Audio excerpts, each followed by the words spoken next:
भारत सरकार ने हाल ही में अब तक का सबसे बड़ा ऑयल और gas block bidding programme launch किया है। इस बार 1,91,000 स्क्वायर किलोमीटर क्षेत्र को 25 अलग अलग ब्लॉक्स में बांटकर बिडिंग के लिए खोला गया है। ये भारत के ऊर्जा क्षेत्र में अब तक का सबसे बड़ा टेंडर माना जा रहा है।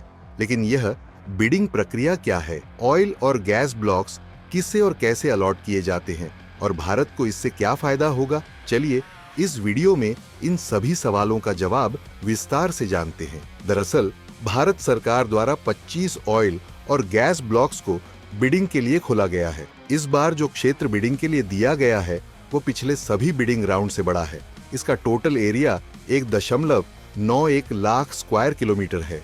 कुल 12 ऑफशोर ब्लॉक और 13 ऑन शोर ब्लॉक हैं। इससे पहले सबसे बड़ा bidding programme open acreage licensing programme यानी OALP 9th राउंड था, जिसमें 28 ब्लॉक थे, लेकिन कुल क्षेत्रफल 1.36 लाख स्क्वायर किलोमीटर था। इस बार ब्लॉक्स की संख्या थोड़ी कम है, लेकिन कुल क्षेत्रफल ज्यादा है, जिससे यह भारत का अब तक का सबसे बड़ा ऑयल और गैस बिडिंग प्रोग्राम बन गया है। अब ये भी जान लेते हैं कि OALP और बिडिंग प्रक्रिया क्या है।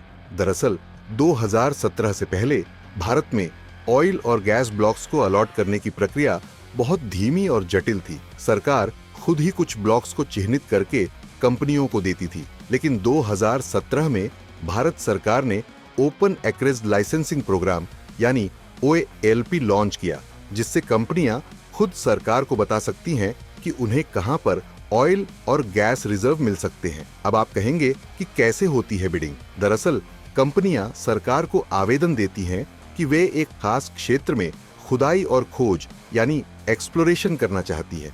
सरकार इस क्षेत्र को सभी कंपनियों के लिए बिडिंग पोर्टल पर खोल देती है। सभी कंपनियां उस क्षेत्र के लिए बिडिंग लगाती हैं। जिस कंपनी की बोली सबसे ज्यादा होती है और जो सरकार को सबसे ज्यादा रेवेन्यू देने का वादा करती है, उसे ब्लॉक अलॉट कर दिया जाता है। इससे फायदा ये हुआ कि पहले जहां सिर्फ सरकारी कंपनियां यानी PSU ही इन ब्लॉक्स पर काम करती थीं, अब प्राइवेट कंपनियां भी इसमें हिस्सा ले सकती हैं। ज्यादा प्रतिस्पर्धा होने के कारण भारत सरकार को ज्यादा रॉयल्टी और रेवेन्यू मिलता है। नए ऑयल और गैस रिजर्व की खोज तेजी से होने लगी है।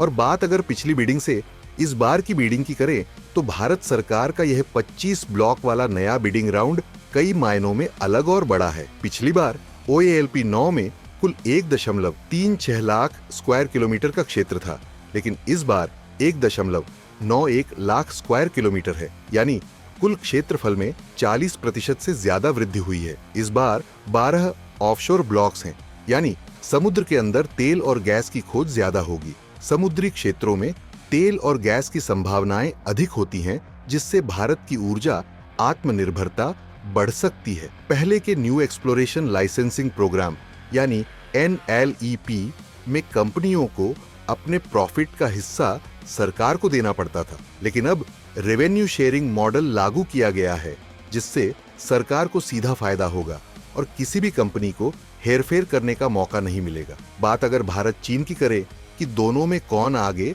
तो चीन माइनिंग और रिसर्च में भारत से बहुत आगे है। चीन ने अपने खनिज संसाधनों की खोज पर भारी निवेश किया है, जबकि भारत ने अब जाकर इसमें तेजी लाई है। लेकिन अब भारत भी OALP और hydrocarbon exploration and licensing programme जैसी योजनाओं के जरिए मजबूत कदम उठा रहा है। भारत सरकार का यह नया ऑयल और गैस ब्लॉक बिडिंग प्रोग्राम देश की ऊर्जा आत्मनिर्भरता की दिशा में एक बड़ा कदम है।